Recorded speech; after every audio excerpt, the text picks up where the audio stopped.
ಬಂಧುಗಳ ಇವತ್ತಿನ ಈ ಒಂದು ವಿಶಿಷ್ಟವಾದಂತಹ ಒಂದು ಕಾರ್ಯಕ್ರಮ, ಈ ಕಾರ್ಯಕ್ರಮದ ಅಧ್ಯಕ್ಷರಾದಂತಹ ಸ್ಥಳೀಯ ಶಾಸಕರಾದಂತಹ ಮಾನ್ಯ ವೇದವ್ಯಾಸ್ ಕಾಮತ್ರವರು ಮಾತನಾಡಿ ನಿರ್ಗಮಿಸಿದ್ದಾರೆ. ಈ ಕಾರ್ಯಕ್ರಮದ ಆಯೋಜಕರು ಕರ್ನಾಟಕ ಗೇರು ಅಭಿವೃದ್ಧಿ ನಿಗಮ ನಿಯಮಿತದ ಅಧ್ಯಕ್ಷರು ಆದಂತಹ ಶ್ರೀಮತಿ ಮಮತಾ ಗಟ್ಟಿ ಅವರ, ವೇದಿಕೆ ಮೇಲೆ ಮುಖ್ಯ ಅತಿಥಿಗಳಾಗಿ ಆಗಮಿಸಿದಂತ ಶಾಸಕ ಮಿತ್ರಗಳಾದಂತಹ ಮಾನ್ಯ ರಾಜೇಗೌಡರವರ, ಮಾನ್ಯ ಅಶೋಕ್ ರಾಯ್ ಅವರ, ಮಾನ್ಯ ಐವನ್ ಡಿಸೋಜರ್ ಅವರ, ಮತ್ತೆ ಮಾಜಿ ಅರಣ್ಯ ಸಚಿವರಾದಂತಹ ಮಾನ್ಯ ರಮಾನಾಥ್ ರಾಯ್ ಅವರ, ಮಾಜಿ ಸಚಿವರಾದಂತಹ ಅಭಯಚಂದ್ರ ಜೈನ್ ಅವರ, ಮಾನ್ಯ ಸಹೋದರಿ ಶ್ರೀಮತಿ ಶಕುಂತಲಾ ಶೆಟ್ಟಿ ಅವರ, ಇಲ್ಲಿ ನಿಗಮಗಳ ಅಧ್ಯಕ್ಷರುಗಳಾದಂತಹ ಮಾನ್ಯ ಎಂ ಎ ಗಫೂರ್ ಅವರ, ಮಾನ್ಯ ಇಲ್ಲಿ ತಾರಾನಾಥ್ ಅವರ, ಮಾನ್ಯ ಸದಾಶಿವ ಉಳ್ಳಾಲ್ ಅವರ, ಮಾನ್ಯ ಭರತ್ ಮುಂಡೋಡಿ ಅವರ, ಮಾನ್ಯ ಸದಾನಂದ್ ಮಾವಜಿ ಅವರ, ಮಾನ್ಯ ವಿಜಯ್ ಕುಮಾರ್ ರಾಯ್ ಅವರ, ಜಗದೀಶ್ ಅವರ, ಗಂಗಾಧರ ನಾಯಕರವರ, ಇಲ್ಲಿ ಡಾಕ್ಟರ್ ಸುನೀಲ್ ಅವರ, ಅರುಣ್ ಅವರ, ಮತ್ತೆ ಈ ಕಾರ್ಯಕ್ರಮದಲ್ಲಿ ಆಯೋಜಕರು ಮತ್ತು ಅರಣ್ಯ ಸಂರಕ್ಷಣಾಧಿಕಾರಿಗಳಾದಂತಹ ಶ್ರೀಮತಿ ಕಮಲ ಕರಿಕಲನ್ ಅವರ, ಶ್ರೀ ಕರಿಕಲನ್ ಅವರ, ರವೀಂದ್ರ ಕುಮಾರ್ ಅವರ, ಇದರೆಲ್ಲ ಅರಣ್ಯ ಇಲಾಖೆ ಅಧಿಕಾರಿಗಳ ಮತ್ತು ವೇದಿಕೆ ಕೆಳಗಡೆ ಕುಳಿತಂತ ಎಲ್ಲ ಪರಿಸರ ಪ್ರೇಮಿಗಳ, ಇಲ್ಲಿ ಬಂದಂತ ಎಲ್ಲ ಗೇರು ಅಭಿವೃದ್ಧಿ ನಿಗಮದ ಪದಾಧಿಕಾರಿಗಳ, ಗೇರು ಬೆಳೆಯುವಂತ ಎಲ್ಲ ಕೃಷಿಕರೇ, ಮಾಧ್ಯಮದ ಮಿತ್ರರೇ, ಬಂಧುಗಳೇ, ತಮ್ಮೆಲ್ಲರಿಗೆ ಇಲ್ಲಿ ನಮ್ಮ ಅನ್ಸಪ್ಪ ಇದ್ದಾರೆ. ತಮ್ಮೆಲ್ಲರಿಗೆ ನನ್ನ ಪರವಾಗಿ, ಅರಣ್ಯ ಇಲಾಖೆ ಪರವಾಗಿ ಮತ್ತೊಮ್ಮೆ ಹೃತ್ಪೂರ್ವಕ ಸ್ವಾಗತವನ್ನು ಬಯಸುತ್ತಾ, ಈ ಕರ್ನಾಟಕ ಗೇರು ಅಭಿವೃದ್ಧಿ ವತಿಯಿಂದ ಏನು ಗೇರು ಮೇಳ ಹಾಗೂ ಕಾರ್ಯಾಗಾರ ಆಯೋಜನೆ ಮಾಡಿದ್ದೇವೆ, ಇದರ ಹಾರ್ದಿಕ ಅಭಿನಂದನೆ ಮತ್ತು ಶುಭಾಶಯಗಳನ್ನು ಕೋರ್ತಾ ಇದ್ದೇನೆ. ಆದ್ಮೇಲೆ ಈಗಾಗಲೇ ಶ್ರೀಮತಿ ಮಮತಾ ಗಟ್ಟಿಯವರು ಬಹಳ ಸವಿಸ್ತಾರವಾಗಿ ಮಾತನಾಡಿದ್ದಾರೆ, ಅಧ್ಯಕ್ಷರು ಮಾತನಾಡಿದ್ದಾರೆ. ಇವತ್ತೇನು ಈ ಭಾಗದಲ್ಲಿ ಕರಾವಳಿ ಪ್ರದೇಶದಲ್ಲಿ ಒಂದು ಹಿಂದಿನಿಂದಲೂ ವಾಣಿಜ್ಯ ಬೆಳೆ ಯಾವ್ದಪ್ಪ ಅಂತ ಹೇಳಿದ್ರೆ ಅದು ಗೇರು. ಇಲ್ಲಿ ಗೋಡಂಬಿ ಅಂತೀವಿ, ನಮ್ಮ ಕಡೆ ಕಲ್ಯಾಣ ಕರ್ನಾಟಕದಲ್ಲಿ, ನಮ್ಮ ಭಾಗದಲ್ಲಿ ಗೇರು ಅಂದ್ರೆ ನಮ್ಮ ಜನರಿಗೆ ಅರ್ಥ ಆಗೋದಿಲ್ಲ. ನಮ್ಮ ಜನರಿಗೆ ಕಾಜು ಅಂತೀವಿ ನಾವು, ಕಾಜು ಅಂದ್ರೆ ಮಾತ್ರ ಅರ್ಥ ಆಗ್ತದೆ, ಗೇರು ಗೋಡಂಬಿ ಅಂದ್ರೆ ಏನು ಅಂತ ಅವರಿಗೆ ಗೊತ್ತಾಗೋದಿಲ್ಲ. ಹೀಗಾಗಿ ಇವತ್ತು ನಾನು ಗೇರುವಿನ ಬಗ್ಗೆ ಸಾಕಷ್ಟು ಅರಣ್ಯ ಸಚಿವನಾದ ಮೇಲೆ ಅಧ್ಯಯನ ಮಾಡಿದ್ದೇನೆ, ತಿಳಿದುಕೊಂಡಿದ್ದೇನೆ. ಇವತ್ತು ತಮಗೆಲ್ಲ ಗೊತ್ತಿದೆ, ಈ ಭಾಗದಲ್ಲಿ ಕರಾವಳಿ ಪ್ರದೇಶದಲ್ಲಿ ಮೊದಲಿನಿಂದಲೂ ಇವತ್ತು ಗೇರು ಬೆಳೆಯುವಂತ ಒಂದು ಕೃಷಿ. ಆದ್ರೆ ಬರ್ತಾ ಬರ್ತಾ ಗೇರು ಉತ್ಪಾದನೆ ಕಡಿಮೆ ಆಗಿದೆ. ಯಾಕೆ ಕಡಿಮೆ ಆಯಿತು?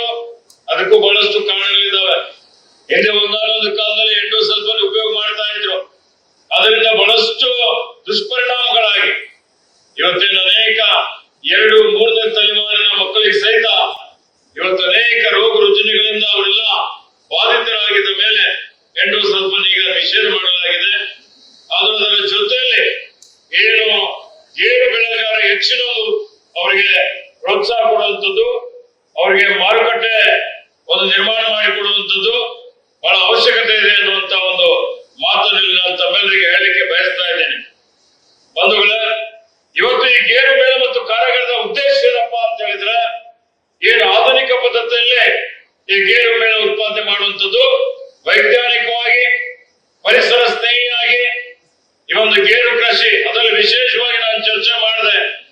ಇವತ್ತು ಗೇರು ಏನು ಸಸಿಗಳಾಗ್ತಾರೆ, ಅದು ಕಸಿ ಮಾಡಿದ್ದಂತ ಸಸಿಗಳು ನಾವು ರೈತರಿಗೆ ಕೊಟ್ಟು ಅದನ್ನು ಬೆಳೆಸಿದ್ರೆ ಒಂದು ಅದರ ಇಳುವರಿನೂ ಜಾಸ್ತಿ ಆಗ್ತದೆ, ಮತ್ತೆ ಗೇರು ಬೆಳೆ ಬರ್ತದೆ, ಅದರ ಗುಣಮಟ್ಟನೂ ಬಹಳ ಉತ್ತಮವಾಗಿ ಬರ್ತದೆ ಅನ್ನುವಂಥದ್ದು.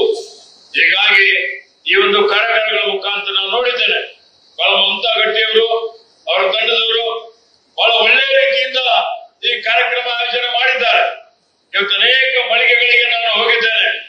ಮಳಿಗೆಯಲ್ಲಿ ಗೇರು ಉತ್ಪಾದನೆ ಮಾಡಿದಂತ ಉತ್ಪಾದಕರಿದ್ದಾರೆ, ಕೈಗಾರಿಕೆಗಳಿದ್ದಾರೆ, ಸಂಸ್ಕರಣೆ ಮಾಡುವಂತವರಿದ್ದಾರೆ.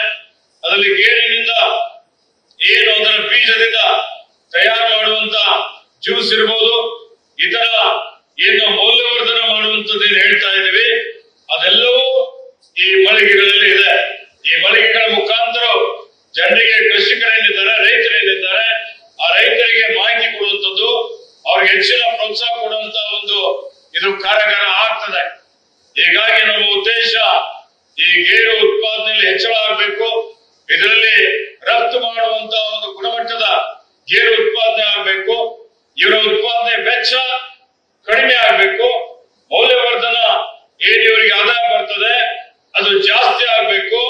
ಹೀಗಾಗಿ ಇದರಿಂದ ನೋಡಿ, ಈಗಾಗಲೇ ಹೇಳಿದ್ರು, ನಾವು ಒಂದಾನೊಂದು ಕಾಲದಲ್ಲಿ ರಫ್ತು ಮಾಡುವಂತ ಈ ಒಂದು ಗೇರು ಇವತ್ತು ನಾವು ಆಮದು ಮಾಡಿಕೊಳ್ತಾ ಇದ್ದೇವೆ.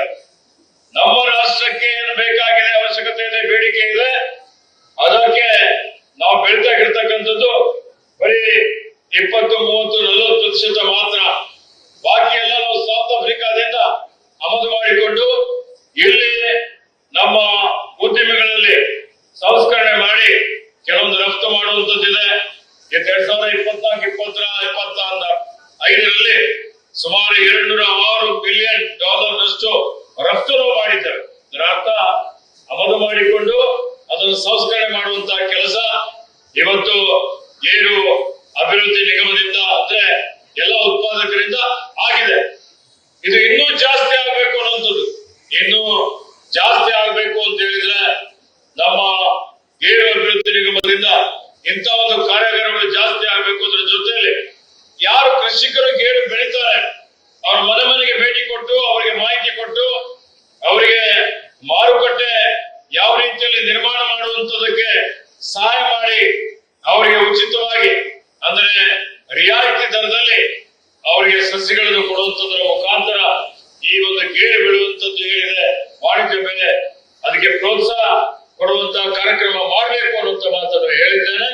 ಹೀಗಾಗಿ ಅರಣ್ಯ ಇಲಾಖೆ ವತಿಯಿಂದ ಈ ಸಸ್ಯಗಳು ನೆಡಲಿಕ್ಕೆ ಕಸಿ ಮಾಡಿದಂತ ಉತ್ತಮ ಗುಣಮಟ್ಟದ ಸಸ್ಯಗಳು ರೈತರಿಗೆ ರಿಯಾಯಿತಿ ದರದಲ್ಲಿ ಕೊಡ್ಲಿಕ್ಕೆ ನಾವು ಈ ವರ್ಷ ಕೊಟ್ರೆ ಮುಂದಿನ ವರ್ಷ ಸಸಿ ಕೊಡಬಹುದು. ಅವರು ಸಸಿ ಅವರ ಒಂದು ತೋಟದಲ್ಲಿ ನಿರ್ಮಾಣ ಮಾಡ್ತಾರೆ, ತಯಾರು ಮಾಡ್ತಾರೆ. ಅದಕ್ಕೆ 1 ಕೋಟಿ ರೂಪಾಯಿ ಅರಣ್ಯ ಇಲಾಖೆಯಿಂದ ಹಣ ಮಂಜೂರಿ ಮಾಡ್ತೀವಿ ಅನ್ನುವಂತ ಮಾತನ್ನು ನಾನು ತಮ್ಮಲ್ಲಿ ಹೇಳಿಕೆ ಇಷ್ಟಪಡ್ತಾ ಇದ್ದೀನಿ. ಹೀಗೆ ಆತ್ಮೀಯ ಬಂಧುಗಳೇ, ಇದರ ಜೊತೆಯಲ್ಲಿ ಇನ್ನೂ ಅನೇಕ ರೀತಿಯ ಬೇಡಿಕೆಗಳಿದ್ದಾವೆ. ಇದು ಮ್ಯಾಂಗ್ಳೂರ್ ಭಾಗ. ಈ ಮ್ಯಾಂಗ್ಳೂರ್ ಭಾಗ ಅಂತ ಹೇಳಿದ್ರೆ ಬಹಳಷ್ಟು ಇದು ಪಶ್ಚಿಮ ಘಟ್ಟ, ಇಡೀ ಜಗತ್ತಿನಲ್ಲೇ ಅತ್ಯಂತ ವಿಶಿಷ್ಟವಾದಂತಹ ಒಂದು ಜೀವ ವೈವಿಧ್ಯಮಯ ತಾಣಪ್ಪ ಅಂದ್ರೆ ಈ ಮ್ಯಾಂಗ್ಳೂರ್ ಇದೆ. ಇವತ್ತು ಕಾರವಾರ ಇದೆ, ಉತ್ತರ ಕನ್ನಡ ಇದೆ, ಶಿವಮೊಗ್ಗ ಇದೆ, ಹಾಸನ ಇದೆ, ಚಾಮರಾಜನಗರ ಇದೆ. ಈ 10 ಜಿಲ್ಲೆಗಳಲ್ಲಿ ವಿವಿಧ ಪ್ರಭೇದದ, 1, 2 ಅಲ್ಲ, 100 ಪ್ರಭೇದದ ಸಸ್ಯ ಸಂಕುಲ ಇದೆ, ಪ್ರಾಣಿ ಸಂಕುಲ ಇದೆ, ಕೀಟ ಸಂಕುಲ ಇದೆ, ಪಕ್ಷಿ ಸಂಕುಲ ಇದೆ. ಋತುಮಾನಗಳನ್ನೇ ಬದಲಾವಣೆ ಮಾಡುವಂತಹ ಶಕ್ತಿ ಈ ಒಂದು ಪಶ್ಚಿಮ ಘಟ್ಟಕ್ಕೆ ಇದೆ. ಹೀಗಾಗಿ ನೀವೆಲ್ಲರೂ ಅದೃಷ್ಟವಂತರು ಅಂತ ಹೇಳ್ಬೋದು. ಇಂತಹ ಒಂದು ವಾತಾವರಣದಲ್ಲಿ ತಾವೆಲ್ಲ ಬೆಳೆದಿದ್ದೀರಿ. ಹೀಗಾಗಿ ಇದನ್ನು ಸಂರಕ್ಷಣೆ ಮಾಡುವಂತ ಜವಾಬ್ದಾರಿ ನಿಮ್ಮ ಮೇಲೆಲ್ಲ ಇದೆ. ಆ ಒಂದು ನಿಟ್ಟಿನಲ್ಲಿ ಇವತ್ತು ನಮ್ಮ ಎದುರುಗಡೆ ಒಂದು ಸವಾಲು ಏನಿದೆಯಪ್ಪ, ಹವಾಮಾನ ಬದಲಾವಣೆ ಒಂದು ದೊಡ್ಡ ಸವಾಲು ಇದೆ ಎಲ್ಲರಿಗಾಗಿ. ಈಗ ನಾವು ನೋಡ್ತಾ ಇದ್ದೇವೆ, ಇಲ್ಲಿ ಬಂದ್ರೆ ಏನು ಬೆವರು ಬರುವಂತದ್ದು ನಾವು ನೋಡ್ತಾ ಇದ್ದೇವೆ. ಅದರ ಜೊತೆಯಲ್ಲಿ ಏನು ಹವಾಮಾನ ವೈಪರೀತ್ಯದಿಂದ ಅನೇಕ ರೀತಿಯ ಪ್ರಕೃತಿ ವಿಕೋಪಗಳಾಗ್ತಾ ಇದೆ. 2 ವರ್ಷ ಕೆಳಗಡೆ ನೋಡಿದ್ದೀರಿ, ಗುಡ್ಡ ಕುಸಿತ ಆಯ್ತು. ಇಲ್ಲೇ ಈ ಗುಡ್ಡ ಕುಸಿತದಿಂದ ಹಳ್ಳಿಗಳೇ ಕೊಚ್ಚಿಕೊಂಡು ಹೋಗಿದ್ದಂಥದ್ದು, ಅನೇಕ ಜನ ಮೃತಪಟ್ಟಿದ್ದಂಥದ್ದು ನಾವು ನೋಡಿದ್ದೇವೆ. ಇವತ್ತು ಪ್ರವಾಹ ಬರುವಂಥದ್ದು, ಇವತ್ತು ಬರ ಬರುವಂಥದ್ದು, ಇವತ್ತು ಸುನಾಮಿ ಆಗುವಂಥದ್ದು, ಇವತ್ತು ಭೂಕಂಪ ಆಗುವಂಥದ್ದು, ಇವತ್ತು ಮಳೆ ಬಿದ್ದರೆ ಈಗಲೇ ಹೇಳಿದ್ದೆ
ರೀತಿಯಲ್ಲಿ ನಾವು ನೋಡ್ತಾ ಇದ್ದೇವೆ. ತಾಪಮಾನ ಜಾಸ್ತಿ ಆಗಿ ಅನೇಕ ಜನ ಈ ಬಿಸಿಲು ಹತ್ತಿ ಸಾಯುವಂತದ್ದು ನೋಡಿದ್ದೇವೆ. ಅನೇಕ ಜನ ಇನ್ನೂ ನಿರ್ಗತಿಕರಿದ್ದಾರೆ, ಅವರಿಗೆ ಯಾವುದೇ ರೀತಿಯ ಆಶ್ರಯ ಇಲ್ಲ. ಹೀಗಾಗಿ ಇವೆಲ್ಲ ವಿಚಾರಗಳು ಮಾಡಿದಂತಹ ಸಂದರ್ಭದಲ್ಲಿ ಹಸಿರು ಹೊದಿಕೆ ಜಾಸ್ತಿ ಮಾಡುವಂಥದ್ದು, ಪರಿಸರ ಪ್ರಕೃತಿ ಉಳಿಸುವಂಥದ್ದು, ಸಂರಕ್ಷಣೆ ಮಾಡುವಂಥದ್ದು ನಮ್ಮೆಲ್ಲರ ಆದ್ಯ ಕರ್ತವ್ಯವಾಗಿದೆ. ಇವತ್ತು ಈ ಭಾಗದಲ್ಲಿ ಎಲ್ಲಕ್ಕಿಂತ ಮತ್ತೊಂದು ದೊಡ್ಡ ಸವಾಲು ಏನಿದೆಯಪ್ಪ ಅಂತ ಹೇಳಿದ್ರೆ ಅದು ಮಾನವ ಪ್ರಾಣಿ ಸಂಘರ್ಷ. ಈ ಭಾಗದಲ್ಲೂ ಆನೆಗಳಿದ್ದಾವೆ, ಅನೇಕ ವನ್ಯಜೀವಿ ಧಾಮಗಳನ್ನ ಮಾಡಿದ್ದೇವೆ. ಇವತ್ತು ಕುದುರೆಮುಖ ಇವತ್ತು ರಾಷ್ಟ್ರೀಯ ಉದ್ಯಾನವನ ಇದೆ, ಬಹಳ ಸುಂದರವಾದಂತಹ ಒಂದು ಪ್ರದೇಶ ಇದೆ. ಅಲ್ಲಿ ಆನೆ ಇದೆ, ಚಿರತೆ ಇದೆ, ಅಲ್ಲಿ ಕರಡಿ ಇದೆ, ಅಲ್ಲಿ ಹುಲಿ ಇದೆ, ಅನೇಕ ಈ ಭಾಗದಲ್ಲಿ ಇವೆಲ್ಲವೂ ಈ ಏನಾಗಿದೆ ಇವತ್ತು ನಾವೆಲ್ಲ ನವೀಕರಣ ಮಾಡಿದ್ದೇವೆ. ಅನೇಕ ಕಾರಣಗಳಿಂದಾಗಿ ಅಭಿವೃದ್ಧಿ ಪರ ಕೆಲಸ ಕಾರ್ಯಗಳನ್ನ ಮಾಡಿದ್ದೇವೆ, ನೀರಾವರಿ ಯೋಜನೆಗಳು ಮಾಡಿದ್ದೇವೆ, ವಿದ್ಯುತ್ ಸಂಪರ್ಕ ತೆಗೆದುಕೊಳ್ಳಿಕ್ಕೆ ಅವರ ಕೋರ್ ಏರಿಯಾದಲ್ಲಿ ಎಲ್ಲಾ ಅಭಿವೃದ್ಧಿ ಪರ ಕೆಲಸ ಕಾರ್ಯಗಳು ನಡೆದೋಗಿದೆ. ಹೀಗಾಗಿ ಏನಾಗಿದೆ ಇವತ್ತು ನಾವು ಅರಣ್ಯದ ಕಡೆನೇ ಹೋಗ್ತಾ ಇದ್ದೇವೆ, ಒತ್ತುವರಿನ ಬಹಳ ಕಡೆ ಆಗಿದೆ. ಇವೆಲ್ಲದರಿಂದ ಮಾನವ ಪ್ರಾಣಿ ಸಂಘರ್ಷ ಜಾಸ್ತಿ ಆಗಿದೆ. ವನ್ಯಜೀವಿ ಸಂರಕ್ಷಣೆ ಕಾಯ್ದೆ ಬಂದ ಮೇಲೆ ಪ್ರಾಣಿಗಳ ಸಂಖ್ಯೆನೂ ಜಾಸ್ತಿ ಆಗಿದೆ. ಹೀಗಾಗಿ ಇವತ್ತು ಮಾನವ ಪ್ರಾಣಿ ಸಂಘರ್ಷ ತಡಿಬೇಕು, ಅದಕ್ಕೆ ಶಾಶ್ವತ ಪರಿಹಾರ ಕಂಡುಕೊಳ್ಬೇಕು ಅಂತ ಹೇಳಿದ್ರೆ ಬರೀ ಅರಣ್ಯ ಸರ್ಕಾರ ಅಷ್ಟೇ ಅಲ್ಲ, ಸಾರ್ವಜನಿಕರು, ಪ್ರಗತಿಪರ ಪರಿಸರವಾದಿಗಳು ಎಲ್ಲರೂ ಸಹಕಾರ ಮಾಡುವಂಥದ್ದು ಅವಶ್ಯಕತೆ ಇದೆ. ಹೀಗಾಗಿ ನಾನು ಅರಣ್ಯ ಸಚಿವನಾದ್ಮೇಲೆ ಅನೇಕ ರೀತಿಯಲ್ಲಿ ಇವತ್ತಿಲ್ಲಿ ರಾಜೇಗೌಡರು ಕೇಳಿದ್ರು, ಅಶೋಕ್ ರಾಯ್ ಅವರು ಕೇಳಿದ್ರು, ಈ ಭಾಗದಲ್ಲಿ ಸುಮಾರು ಅನೇಕ ಜನ ಶಾಸಕರು ಒತ್ತಾಯ ಮಾಡಿದ್ರು, ನಮ್ಗೆ ಒಂದು ಎಲಿಫೆಂಟ್ ಟಾಸ್ಕ್ ಫೋರ್ಸ್ ಕೊಡ್ರಿ ಅಂತ. ಡಿಸೋಜ ಇದೆ, ನಮ್ ದೇವರು ಐವಾನ್ ಡಿಸೋಜ ಇದ್ದಾರೆ, ವಿಧಾನ ಪರಿಷತ್ತಿನಲ್ಲಿ ನನಗೆ ಪ್ರಶ್ನೆ ಹಾಕಿದ್ರು. ಹೀಗಾಗಿ ನಾವು ಹೇಳಿದೆ ಎಲಿಫೆಂಟ್ ಟಾಸ್ಕ್ ಫೋರ್ಸ್ ಕೊಡ್ತೀವಿ ಅಂತ ಹೇಳಿ ಇವತ್ತು ಆನೆ ಕಾರ್ಯಪಡೆ ಮಂಜೂರಾತಿ ಮಾಡಿ ಕೊಟ್ಟಿದ್ದೇವೆ. 25 ಜನ ಸಿಬ್ಬಂದಿಗಳಿಗೆ ತರಬೇತಿ ಕೊಟ್ಟಿದ್ದೇವೆ. ಅರ್ಧ ತಾಸಿನಲ್ಲಿ ಎಲ್ಲೇ ದೂರವಾಣಿ ಮುಖಾಂತರ ನಿಮ್ ಕಡೆ ಬಂತು ಅಂತ ಹೇಳಿದ್ರೆ ಅದನ್ನ ಅಟೆಂಡ್ ಮಾಡಬೇಕು. ಮತ್ತು ಆನೆ ಸೆರೆ ಹಿಡುವಂತದ್ದು ಇರ್ಬೋದು, ಆನೆ ಹಿಮ್ಮೆಟ್ಟಿಸುವಂತದ್ದು ಇರ್ಬೋದು, ಅದನ್ನು ಇವತ್ತು ತತ್ಕ್ಷಣ ಮಾಡಬೇಕು ಅನ್ನುವಂತ ರೀತಿಯಲ್ಲಿ ಅದನ್ನು ಜಾರಿಗೆ ತಂದಿದ್ದೇವೆ. ಕಮಾಂಡ್ ಸೆಂಟರ್ ಮಾಡಿದ್ದೇವೆ, ರೈಲ್ವೆ ಬ್ಯಾರಿಕೇಡ್ ಮಾಡ್ತಾ ಇದ್ದೇವೆ. ಅಲ್ಲಿ ಇವತ್ತು ಅದಕ್ಕೆ ಆಹಾರ ಬೇಕಾದಷ್ಟು ಅದಕ್ಕೆ ಬೆಳಿಲಿಕ್ಕೆ ವ್ಯವಸ್ಥೆ ಮಾಡ್ತಾ ಇದ್ದೇವೆ. ನೀರಿನ ಕೊರತೆ ಆಗದ ರೀತಿಯಲ್ಲಿ ನೋಡಿಕೊಳ್ಬೇಕು ಅಂತ ಹೇಳಿ ಹೇಳಿದ್ದೇವೆ. ವೆಟರ್ನರಿ ಡಾಕ್ಟರ್ಸ್ ಅಪಾಯಿಂಟ್ ಮಾಡುವಂತ ಕ್ರಮವನ್ನು ತೆಗೆದುಕೊಂಡಿದ್ದೇವೆ. ಸಿಬ್ಬಂದಿಗಳ ನೇಮಕಾತಿ ಮಾಡ್ತಾ ಇದ್ದೇವೆ. ಅದರ ಜೊತೆಯಲ್ಲಿ ಸಹಬಾಳ್ವೆ, ಅನಾದಿ ಕಾಲದಿಂದಲೂ ಮಾನವ ಪ್ರಾಣಿ ಸಹಬಾಳ್ವೆ ಇದೆ. ಹೀಗಾಗಿ ಮಾನವ ಪ್ರಾಣ ಅತ್ಯಮೂಲ್ಯವಾದಂಥದ್ದು. ಹೋದ ಜೀವ ಮಾತ್ರ ಬರುವುದಿಲ್ಲ, ಎಷ್ಟೇ ಪರಿಹಾರ ಕೊಟ್ಟರು ಬರೋದಿಲ್ಲ. ಆದರೆ ಇವತ್ತು ಮಾನವ ಪ್ರಾಣನು ಎಲ್ಲಕ್ಕಿಂತ ಮೊದಲನೇ ಆದ್ಯತೆಯಲ್ಲಿ ಸಂರಕ್ಷಣೆ ಮಾಡುವಂತ ಜವಾಬ್ದಾರಿ ಎಲ್ಲರದಿದೆ. ಅದರ ಜೊತೆಯಲ್ಲಿ ವನ್ಯಜೀವಿ ಪರಿಸರ ಸಮತೋಲನ ಕಾಪಾಡಬೇಕು ಅಂತ ಹೇಳಿದ್ರೆ ವನ್ಯಜೀವಿಗಳ ಸಂರಕ್ಷಣೆ ಅತ್ಯಗತ್ಯ ಇದೆ. ಹೀಗಾಗಿ ಜೀವನೋಪಾಯ ಎರಡೂ ಬೇಕು, ಅಭಿವೃದ್ಧಿನೂ ಆಗಬೇಕಾಗ್ತದೆ. ಆ ನಿಟ್ಟಿನಲ್ಲಿ ನಾವೆಲ್ಲರೂ ಇವತ್ತು ಬಹಳ ಜಾಗ್ರತೆಯಿಂದ ಇದನ್ನು ನೋಡಿಕೊಳ್ಬೇಕಾಗ್ತದೆ. ನಮ್ಮ ಇಲಾಖೆ, ಸರ್ಕಾರ ಇದನ್ನು ತಡಿಲಿಕ್ಕೆ, ಇದಕ್ಕೆ ಶಾಶ್ವತವಾದಂತಹ ಒಂದು ಪರಿಹಾರ ಕಂಡುಕೊಳ್ಳಲಿಕ್ಕೆ ಎಲ್ಲಾ ರೀತಿಯ ಶ್ರಮ ನಾವು ವಹಿಸ್ತಾ ಇದ್ದೇವೆ. ನಮ್ಮ ಅಧಿಕಾರಿಗಳು ಸಹಿತ ಜೀವದ ಹಕ್ಕನ್ನು ತೊರೆದು ಆನೆ ಕಾರ್ಯಾಚರಣೆ ಮಾಡಬೇಕು, ಸೆರೆ ಹಿಡಿಬೇಕು ಅಂತ ಹೇಳಿದ್ರೆ ಬಹಳ ದೊಡ್ಡ ಅಪಾಯದ ಕಾರ್ಯಾಚರಣೆ ಇದೆ. ಒಂದು 5 ಜನ ಕುರ್ಕಿ ಆಡಬೇಕಾಗ್ತದೆ, ವೆಟರ್ನರಿ ಬೇಕು, ಟಾಟ್ ಮಾಡೋ ಬೇಕು. ಇದೇ ರೀತಿಯಲ್ಲಿ ಅದನ್ನು ಮಾಡುವಂತ ಕೆಲಸ ಅವರು ಮಾಡ್ತಾ ಇದ್ದಾರೆ. ತಮ್ಮೆಲ್ಲರ ಸಹಕಾರ ಬೇಕು ಅನ್ನುವಂತ ಮಾತನ್ನು ಹೇಳಿಕೆ ಇಷ್ಟಪಡ್ತಾ ಇದ್ದೇನೆ. ಅದರ ಜೊತೆಯಲ್ಲಿ ಇವತ್ತೇನು ಅರಣ್ಯವಾಸಿಗಳಿದ್ದಾರೆ, ಸುಮಾರು ಜನ, ಸಾವಿರಾರು ಜನ ಅರಣ್ಯವಾಸಿಗಳು ಅರಣ್ಯ ಸಂರಕ್ಷಣೆ ಕಾಯ್ದೆ ಬರೋಕ್ಕಿಂತ ಪೂರ್ವದಲ್ಲಿ ಅಲ್ಲಿ ವಾಸ್ತವ್ಯ ಮಾಡ್ತಾ ಇದ್ದೀರಿ. ಅಲ್ಲಿ ಏನು ಜನವಸತಿ ಪ್ರದೇಶಗಳಿದ್ದಾವೆ, ಎನ್ಕ್ಲೋಜರ್ಸ್ ಇದ್ದಾವೆ. ಆ ಎನ್ಕ್ಲೋಜರ್ಸ್ ನಲ್ಲಿ ಅವರಿಗೆ ಇವತ್ತು ಸ್ಥಳಾಂತರ ಮಾಡಬೇಕು ಅನ್ನುವಂಥದ್ದು ಈ ಒಂದು ಯೋಜನೆ ಇದೆ. ಅದರಲ್ಲಿ ವಿಶೇಷವಾಗಿ ಕುದುರೆಮುಖ ರಾಷ್ಟ್ರೀಯ ಉದ್ಯಾನವನದಲ್ಲಿ ಸುಮಾರು ಇವತ್ತು 1,300 ಪರಿವಾರಗಳಲ್ಲಿದ್ದು ಅದರಲ್ಲಿ 350 ಪರಿವಾರಕ್ಕೆ ಅವರಿಗೆ ಹಿಂದೆ ಸುಮಾರು 100 ಕೋಟಿ ಕೊಟ್ಟು ಸ್ಥಳಾಂತರ ಮಾಡಲಾಗಿದೆ. ಅದಾದ್ಮೇಲೆ ಇನ್ನೂ ಸ್ವಯಂ ಇಚ್ಛೆಯಿಂದ ಅವ್ರಿಗೆ ಯಾರಿಗೂ ಒತ್ತಾಯ ಮಾಡಿಲ್ಲ, ಮೊದಲಿನಿಂದ ಇದ್ದಾರೆ ಅಂತ ಹೇಳಿ ಯಾರು ಸ್ವಯಂ ಇಚ್ಛೆಯಿಂದ ನಾವು ಮುಖ್ಯವಾಹಿನಿಯಲ್ಲಿ ಬರ್ತೀವಿ ಅಂತ ಹೇಳಿ ಹೇಳಿದ್ದಾರೆ. ಅವರಿಗೆ ಸ್ಥಳಾಂತರ ಮಾಡುವಂತ ಯೋಜನೆ ನಾವು ಹಮ್ಮಿಕೊಂಡಿದ್ದೇವೆ. ಹೀಗಾಗಿ ಅದರಲ್ಲಿ ಸುಮಾರು ಕುದುರೆ ಮುಖಕ್ಕೆ ವಿಶೇಷ ಪ್ಯಾಕೇಜ್ ಕೊಡಲಾಗಿದೆ. ಅಂದಿನ ದಿನಮಾನಗಳಲ್ಲಿ ಕೆಲವೊಂದು ಸಮಸ್ಯೆಗಳಿತ್ತು. ಅಲ್ಲಿ ಏನು ಅದ್ರಲ್ಲಿ ಇನ್ನೂ 300 ಜನ ಅವರು ಸ್ಥಳಾಂತರ ಆಗ್ಲಿಕ್ಕೆ ಸ್ವಯಂ ಇಚ್ಛೆಯಿಂದ ಅರ್ಜಿಯನ್ನು ಕೊಟ್ಟಿದ್ದಾರೆ. ಅವರೆಲ್ಲರಿಗೆ ಸ್ಥಳಾಂತರ ಮಾಡಲಿಕ್ಕೆ ಒಂದೊಂದು ಪರಿವಾರಕ್ಕೆ 1 ಕೋಟಿ ತನಕ ಆಗ್ತದೆ. ಇನ್ನು 1000 ಪರಿವಾರಕ್ಕೆ ಮಾಡಬೇಕು ಅಂದ್ರೆ 1000 ಕೋಟಿ ಬೇಕು. ಹೀಗಾಗಿ ನಾನು ಹಂತದಲ್ಲಿ ಈ ಸ್ಥಳಾಂತರ ಮಾಡುವಂತ ಒಂದು ಯೋಜನೆ ಜಾರಿಗೆ ತರಬೇಕು. ಅರಣ್ಯವಾಸಿಗಳಿಗೂ ಅನುಕೂಲ ಆಗಬೇಕು. ಮತ್ತೆ ಆ ಪ್ರದೇಶ ಏನಿದೆ ಬಹಳ ವರ್ಜಿನ್ ಫಾರೆಸ್ಟ್ ಇದೆ, ಅಲ್ಲಿ ಅದನ್ನು ಸಂರಕ್ಷಣೆ ಮಾಡಬೇಕು ಅನ್ನುವಂತ ಒಂದು ಉದ್ದೇಶದಿಂದ ವಿಶೇಷವಾಗಿ ಪ್ರತಿ ವರ್ಷ 2 ಕೋಟಿ 5 ಕೋಟಿ ಬರ್ತಿತ್ತು. ಈ ವರ್ಷ ನಾವು ಪ್ರಯತ್ನ ಮಾಡಿ ನಮ್ಮ ನೆಚ್ಚಿನ ಮುಖ್ಯಮಂತ್ರಿಗಳಾದಂತಹ ಮಾನ್ಯ ಸಿದ್ದರಾಮಯ್ಯನವರಿಗೆ ಅವರಿಗೆ ಮನವರಿಕೆ ಮಾಡಿಕೊಟ್ಟು ಇವತ್ತು ಸುಮಾರು 20 ಕೋಟಿ ರೂಪಾಯಿ ಅನುದಾನ ಮಂಜೂರಾತಿ ಮಾಡಿಸಿದ್ದೇನೆ. ಅದರಲ್ಲಿ ಇವತ್ತು ನಾವು 5 ಜನರಿಗೆ 5 ಜನ ಆ 5 ಜನರಲ್ಲಿ, ಯಾಕಂದ್ರೆ ರಾಜೇಗೌಡ ಕ್ಷೇತ್ರ ಬರ್ತದೆ, ರಾಜೇಗೌಡ ಕ್ಷೇತ್ರದಲ್ಲಿ ಮಾಡಬೇಕಾಗಿತ್ತು. ಇವತ್ತು ತರಾತುರಿಯಲ್ಲಿ ನಾನು ಬಂದಿದ್ದೇನೆ. ಈಗ ಇವತ್ತು ಆ ಕಾರ್ಯಕ್ರಮ ಹಮ್ಮಿಕೊಂಡಿದ್ದೇವೆ. ಮುಂದೆ ದೊಡ್ಡ ಪ್ರಮಾಣದಲ್ಲಿ ಅಲ್ಲಿನ ಒಂದು ಕಾರ್ಯಕ್ರಮ ಮಾಡಿ ಬೇರೆ ಬೇರೆ ಯಾರ್ಯಾರಿದ್ದಾರೆ ಆ ಪಟ್ಟಿನ ತಯಾರಾಗಿದೆ. 2,83,00,000 ಅಲ್ವಾ? ಎಷ್ಟು? 2,09,00,000 5 ಪರಿವಾರದವರಿಗೆ, ಒಬ್ಬರಿಗೆ 50 ಲಕ್ಷ, ಒಬ್ಬರಿಗೆ 36 ಲಕ್ಷ, ಈ ರೀತಿಯಲ್ಲಿ ಅವ್ರದ್ದೇನು ಇವತ್ತು ಮೌಲ್ಯ ಆಗ್ತದೆ ಅದನ್ನು ಪ್ರಥಮ ಹಂತದಲ್ಲಿ 5 ಜನರಿಗೆ ದುರದೃಷ್ಟವಶಾತ್ ನೋಡಿ 2 ಜನ ಆನೆ ದಾಳಿಗೆ ಮೃತಪಟ್ಟಿದ್ರು. ಬಹಳ ನೋವಾಗ್ತದೆ, ಬಹಳ ದುಃಖ ಆಗ್ತದೆ. ಹೀಗಾಗಿ ಅವರೆಲ್ಲ ಈಗ ಹೊರಗಡೆ ಎತ್ಕೋದ್ರು, ಅರಣ್ಯದ ಒಳಗಡೆ ಇದ್ದು ಅವ್ರಿಗೆ ಹೊರಗೆ ಬರ್ಲಿಕ್ಕೆ ತಯಾರಾಗಿದ್ದಾರೆ. ಇವತ್ತು ಅವರಿಗೆ ಚೆಕ್ ವಿತರಣೆ ಮಾಡಿದ್ದೇವೆ. ಹೀಗಾಗಿ ಬರುವ ಒಂದು ತಿಂಗಳ ಒಳಗಾಗಿ ಬಾಕಿ ಸುಮಾರು ಇನ್ನು ನಮ್ಮ ಹತ್ರ 17 ಕೋಟಿ ಇದೆ. 17 ಕೋಟಿ ರೂಪಾಯಿ ಎಷ್ಟು ಜನ ಸ್ವಯಂ ಇಚ್ಛೆಯಿಂದ ಇವತ್ತು ಅವರು ಹೊರಗಡೆ ಬರಲಿಕ್ಕೆ ತಯಾರಾಗ್ತಾರೆ ಅಂತವರಿಗೆ ಇವತ್ತು ಹಣ ಕೊಟ್ಟು ಅವರಿಗೆ ಮುಖ್ಯವಾಹಿನಿಯಲ್ಲಿ ತರುವಂತಹ ಒಂದು ಕೆಲಸ ನಮ್ಮ ಇಲಾಖೆ ಸರ್ಕಾರ ಮಾಡ್ತದೆ ಅನ್ನುವಂತ ಮಾತನ್ನು ಹೇಳಿಕೆ ಬಯಸ್ತಾ ಇದೆ. ಈ ವರ್ಷ ಕನಿಷ್ಠ 100 ಕೋಟಿ ರೂಪಾಯಿ ಆದ್ರೂ ನಮ್ಗೆ ಮಂಜೂರಿ ಮಾಡಬೇಕು ಅನ್ನುವಂತ ಒಂದು ಮನವಿಯನ್ನು ಮಾನ್ಯ ಮುಖ್ಯಮಂತ್ರಿಗಳಿಗೆ ಸಲ್ಲಿಸಿದ್ದೇನೆ. ಕ್ಯಾಂಪಸ್ನಲ್ಲಿ ಪ್ರಸ್ತಾವನೆ ಸಲ್ಲಿಸಿದ್ದೇವೆ. ಹೀಗಾಗಿ ಅದನ್ನು ಪ್ರಯತ್ನ ಮಾಡಿ ಹಂತದಲ್ಲಿ ಬರುವಂತ ದಿನಮಾನಗಳಲ್ಲಿ ಇವತ್ತು ನಾನು ಇದು ಎಲ್ಲಾಗಿತ್ತು ಅಂದ್ರೆ ಕೆರೆ ಕಟ್ಟೆಯಲ್ಲಿ ಮೃತಪಟ್ಟವರ ಒಂದು ಕುಟುಂಬಕ್ಕೆ ಇವತ್ತು ನಾವೇನು ಪರಿಹಾರ ಕೊಟ್ಟಿದ್ದೇವೆ ಅದರ ಜೊತೆಯಲ್ಲಿ ಏನು ಮೃತರಾಗಿದ್ರು ಆನೆ ದಾಳಿಗೆ ಮೃತಪಟ್ಟಿದಂತಹ ಕುಟುಂಬದ ಸದಸ್ಯರುಗಳಿಗೆ ಹೊರಗುತ್ತಿಗೆ ಮೇಲೆ ಅವರಿಗೆ ಇವತ್ತು ಕೆಲಸ ನಾವು ನೀಡುವಂತೇಳಿ ಹೇಳಿದ್ರೆ ಆ ಕೆಲಸ ನೀಡಲಾಗಿದೆ ಅನ್ನುವಂತ ಮಾತನ್ನು ತಮ್ಮೆಲ್ಲರಿಗೆ ಹೇಳಿಕೆ ಬಯಸ್ತಾ ಇದೆ. ಇದರ ಜೊತೆಯಲ್ಲಿ ಮೃತಪಟ್ಟವರಿಗೆ ರಾಜೇಗೌಡರ ಹಸ್ತದಿಂದಲೇ ನಮ್ಮ ಇಲಾಖೆ ವತಿಯಿಂದ 20 ಲಕ್ಷ ರೂಪಾಯಿ ಪರಿಹಾರ ಧನ ಕೊಟ್ಟಿದ್ದಾರೆ. ಇವತ್ತು ಪರಿಹಾರ ಧನ ಇಂಪಾರ್ಟೆಂಟ್ ಇಲ್ಲ, ಆ ಪರಿವಾರಕ್ಕೆ ಸಾಂತ್ವನ ಹೇಳಬೇಕು ಅನ್ನುವಂತ ಒಂದು ಕೆಲಸವನ್ನು ನಾವು ಮಾಡಿದ್ದೇವೆ ಅನ್ನುವಂತ ಮಾತನ್ನು ಹೇಳಿಕೆ ಬಯಸ್ತಾ ಇದ್ದೇವೆ.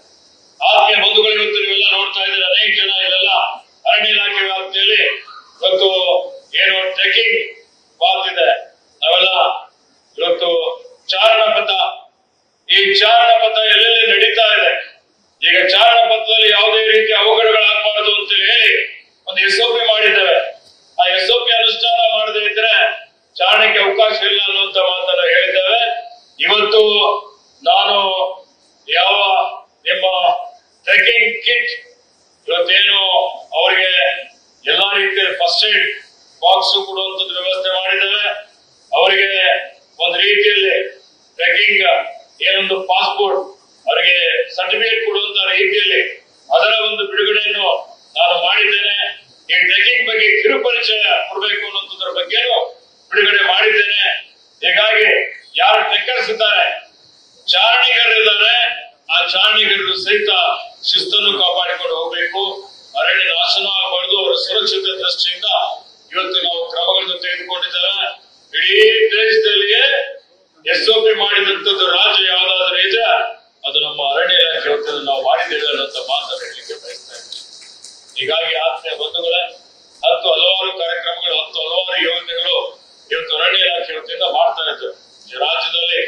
ಹಸಿರು ಹೊದಿಕೆ ಹೆಚ್ಚಿಗೆ ಮಾಡಬೇಕು ಅಂತ ಹೇಳಿ ಸುಮಾರು 11 ಕೋಟಿ ಸಸಿ 3 ವರ್ಷದಲ್ಲಿ ನೆಟ್ಟಿದ್ದೇವೆ. ಸುಮಾರು 10,000 ಎಕರೆವರೆಗೆ ಏನು ಒತ್ತುವರಿ ಆಗಿತ್ತು ಆ ಒತ್ತುವರಿ ತೆರವು ಮಾಡಿದ್ದೇವೆ. ಬೆಂಗಳೂರು ಒಂದರಲ್ಲೇ ಸುಮಾರು 250 ಎಕರೆ 10,000 ಕೋಟಿ ರೂಪಾಯಿ ಬೆಲೆ ಬಾಳುವಂತ ಅತ್ಯಮೂಲ್ಯವಾದಂತ ಅರಣ್ಯ ಭೂಮಿಯನ್ನು ಒತ್ತುವರಿ ತೆರವು ಮಾಡಿ ಮರುವಶ ಪಡಿಸಿಕೊಂಡಿದ್ದಾವೆ. ಅದೇ ರೀತಿಯಲ್ಲಿ HMT ಇರ್ಬೋದು, ಇನ್ನಿತರ ಸಂಘ ಸಂಸ್ಥೆಗಳಿಗೆ ಕೊಟ್ಟಂತ ಏನು ಅರಣ್ಯ ಬೆಲೆ ಬಾಳುವಂತ ಭೂಮಿ ಇದೆ ಆ ಭೂಮಿ ಮರುವಶ ಪಡಿಸಿಕೊಳ್ಳಿಕ್ಕೆ ಅವರು ಮಾರಾಟ ಮಾಡುವಂತದ್ದು ತಡೆ ಹಿಡಿದು ಮರುವಶ ಪಡಿಸಿಕೊಳ್ಳುವಂತ ಕೆಲಸ ಮಾಡ್ತಾ ಇದ್ದಾವೆ. ಎಲ್ಲಾ ಕಡೆ ದೈವಿವನ ಇವತ್ತೇನು ಟ್ರೀ ಪಾರ್ಕ್ಗಳು ಮಾಡುವಂತದ್ದು ಬೆಂಗಳೂರಿನಲ್ಲಿ 153 ಎಕರೆಯಲ್ಲಿ ಇವತ್ತು ನಮ್ಮಲ್ಲಿ ಎರಡು ದೊಡ್ಡ ಉದ್ಯಾನವನಗಳಿದ್ದು ಇವತ್ತು ಏನು ಕಬ್ಬನ್ ಪಾರ್ಕ್ ಇತ್ತು, ಲಾಲ್ಬಾಗ್ ಇತ್ತು. ಲಾಲ್ಬಾಗ್ ಕಬ್ಬನ್ ಪಾರ್ಕ್ ನಂತರ ಯಾವುದೇ ದೊಡ್ಡ ಉದ್ಯಾನವನ ಆಗಿಲ್ಲ. 153 ಎಕರೆಯಲ್ಲಿ ಒಂದು ವಿಶ್ವಗುರು ಬಸವಣ್ಣ ಜೀವ ವೈವಿಧ್ಯಮಯ ಉದ್ಯಾನವನ ಬೃಹತ್ ಉದ್ಯಾನವನ ಅಂತ ಹೇಳಿ ಅದಕ್ಕೆ 50 ಕೋಟಿ ರೂಪಾಯಿ ವೆಚ್ಚದಲ್ಲಿ 850 ಕೋಟಿ ಬೇಕು. ಅದರಲ್ಲಿ ಎಲ್ಲೆಲ್ಲಿ ಅವಶ್ಯಕತೆ ಇದ್ದ ಕಡೆ ಇವತ್ತು ಅನುದಾನ ಕೊಟ್ಟು ಹಸಿರು ಹೊದಿಕೆ ಜಾಸ್ತಿ ಮಾಡುವಂತ ಒಂದು ಕೆಲಸವನ್ನು ನಾವು ಮಾಡ್ತೇವೆ ಅನ್ನುವಂತ ಭರವಸೆಯನ್ನು ಕೊಡ್ತಾ ಇದ್ದಾರೆ. ಪರಿಸರ ಇಲಾಖೆ ವತಿಯಿಂದಲೂ ಸಹಿತ ಎಲ್ಲೆಲ್ಲಿ ಗಾಳಿಯಲ್ಲಿ, ನೀರಿನಲ್ಲಿ, ಆಹಾರದಲ್ಲಿ ಎಲ್ಲಾ ಕಡೆ ಮಾಲಿನ್ಯ ಇದೆ, ಮಾಲಿನ್ಯ ತಡೆಗಟ್ಟಬೇಕು ಅನ್ನುವಂತ ಒಂದು ದೃಷ್ಟಿಯಿಂದ ಏನು ಇವತ್ತು ನೀರು ಸರಬರಾಜು ಆಗುವಂತ ಕೆರೆಗಳಿದ್ದಾವೆ, ನದಿಗಳಿದ್ದಾವೆ, ನೀರಿನ ಮೂಲ ಇದೆ, ಇಲ್ಲಿ ತ್ಯಾಜ್ಯ ನೀರು ಸಂಸ್ಕರಣೆ ಆಗದೆ ಬಿಡುವಂತ ಸ್ಥಳೀಯ ಸಂಸ್ಥೆಗಳಿರ್ಬೋದು, ಇತರ ಕೈಗಾರಿಕೆಗಳಿರ್ಬೋದು, ನೀವು ಯಾರೇ ಇದ್ರು ಅಂತವರಿಗೆ ನೋಟಿಸ್ ಕೊಟ್ಟು ಅವರು ಏನ್ ನಮ್ಮ ಮಾನದಂಡ ಇದೆ ಅದನ್ನು ಅಳವಡಿಸಿಕೊಂಡು ಅನುಷ್ಠಾನ ಮಾಡಬೇಕು ಅನ್ನುವಂತ ಸೂಚನೆಯನ್ನು ಕೊಟ್ಟಿದ್ದೇವೆ. ಅವರು ಮಾಡದೇ ಇದ್ದರೆ ಅವರ ಅನುಮತಿ ಏನಿದೆ, ಪರವಾನಗಿ ಏನಿದೆ ಅದು ರದ್ದು ಮಾಡಬೇಕು ಅನ್ನುವಂತ ಒಂದು ಸೂಚನೆ ನಾನು ಕೊಟ್ಟಿದ್ದೇನೆ ಅನ್ನುವಂತ ಮಾತನ್ನು ತಮ್ಮರಿಗೆ ಹೇಳಿಕೆ ಬಯಸ್ತೇನೆ. ಅದಕ್ಕೆ ಆತ್ಮೀಯ ಬಂಧುಗಳೇ, ಈ ಭಾಗದಲ್ಲಿ ಶೋಲಾ ಫಾರೆಸ್ಟ್ ಇದೆ, ಇಲ್ಲಿಂದ ಅನೇಕ ರೀತಿಯಲ್ಲಿ ಇವತ್ತು ಅತ್ಯಂತ ಸಂಪದ್ಭರಿತವಾದಂತ ಈ ಒಂದು ನಾಡಿದೆ. ಹೀಗಾಗಿ ನಾವು ನೀವೆಲ್ಲರೂ ಸೇರಿ ಮುಂದಿನ ದಿನಮಾನಗಳಲ್ಲಿ ಈ ಒಂದು ಏನು ನಮ್ಮ ಗೇರು ಅಭಿವೃದ್ಧಿ ನಿಗಮದ ವತಿಯಿಂದ ಈ ಮಮತಾ ಗಟ್ಟಿಯವರು ಬಂದ ಮೇಲೆ ಪ್ರಪ್ರಥಮ ಬಾರಿಗೆ ಸುಮಾರು ವರ್ಷದಿಂದ ನಾನು ಹೇಳ್ತಾನೆ ಇದ್ದೆ, ಗೇರು ಅಭಿವೃದ್ಧಿ ನಿಗಮದ ಕೆಳಗಡೆ ಸುಮಾರು 25,000 ಹೆಕ್ಟೇರ್ ಭೂಮಿ ಕೊಟ್ಟಿದ್ದೇವಲ್ವಾ, 25,000 ಹೆಕ್ಟೇರ್ ಭೂಮಿ ಆದ್ರೂ ಅದು ನಷ್ಟದಲ್ಲಿ ಇರ್ತಾ ಇತ್ತು. ಈಗ ಮಮತಾ ಗಟ್ಟಿಯವರು ಪ್ರಯತ್ನ ಮಾಡಿದ್ದಾರೆ, ಬಹಳ ಕ್ರಿಯಾಶೀಲರಿದ್ದಾರೆ, ಬಹಳ ಚುರುಕಾಗಿ ಕೆಲಸ ಮಾಡ್ತಾರೆ, ಸಂಘಟಕರು ಇದ್ದಾರೆ, ಪಕ್ಷ ನಿಷ್ಠೆನೂ ಇದೆ. ಹೀಗಾಗಿ ಒಳ್ಳೆ ರೀತಿಯಿಂದ ಕಾರ್ಯ ಮಾಡ್ತಾ ಇದ್ದಾರೆ. ಅವರ ಕಾರ್ಯಕಾಲದಲ್ಲಿ ಅವರು ಮತ್ತು ಇವತ್ತು ಕಮಲಾ ಅವರು ಕೂಡಿಕೊಂಡು ಇದನ್ನು ಲಾಭದಾಯಕವಾಗಿ ಪರಿವರ್ತನೆ ಮಾಡಿದ್ದಾರೆ. ಅದಕ್ಕೆ ಅವರಿಗೆ ನಾನು ಆರ್ಥಿಕ ಅಭಿನಂದನೆಗಳನ್ನು ಸಲ್ಲಿಸ್ತಾ ಇದ್ದಾರೆ. ಮತ್ತೊಮ್ಮೆ ಈಗ ಆತ್ಮೀಯ ಬಂಧುಗಳೇ, ಇವತ್ತು ಸುಮಾರು ಹೊತ್ತಿನಿಂದ ತಾವೆಲ್ಲ ಬಂದು ಇಲ್ಲಿ ಕೂತಿದ್ದೀರಿ. ಇಲ್ಲಿ ಬಂದಂತಹ ಸಂದರ್ಭದಲ್ಲಿ ನಮಗೆ ಬಹಳ ಆದರ ಸತ್ಕಾರ ಸನ್ಮಾನ ಮಾಡಿದ್ದೀರಿ. ಅದರ ಜೊತೆಯಲ್ಲಿ ಮಕ್ಕಳು, ಚಿಕ್ಕ ಮಕ್ಕಳು ಪರಿಸರದ ಬಗ್ಗೆ, ಪ್ರಕೃತಿ ಬಗ್ಗೆ, ಇವತ್ತೇನು ಅರಣ್ಯದ ಬಗ್ಗೆ ಇವತ್ತು ಅನೇಕ ರೀತಿಯಲ್ಲಿ ಚಿತ್ರವನ್ನು ಬಿಡಿಸಿದ್ದಾರೆ. ಇವತ್ತು ರಂಗೋಲಿ ಹಾಕಿದಂತಹ ಮಹಿಳೆಯರು ಬಹಳ ಉತ್ತಮವಾಗಿ ಅಡಿಕೆ ಮತ್ತೆ ಇಲ್ಲಿ ಹೂವು ಮತ್ತೆ ಎಲೆಗಳಿಂದ ಈ ರಂಗೋಲಿಗಳನ್ನು ಮಾಡೋದಕ್ಕೆ ಅಭಿನಂದನೆ ಹೇಳ್ತಾ ಇದ್ದಾರೆ. ಮತ್ತಿನ್ನು 12 ಜನರಿಗೆ ಯಾರು ಇವತ್ತು ಈ ಒಂದು ಗೇರು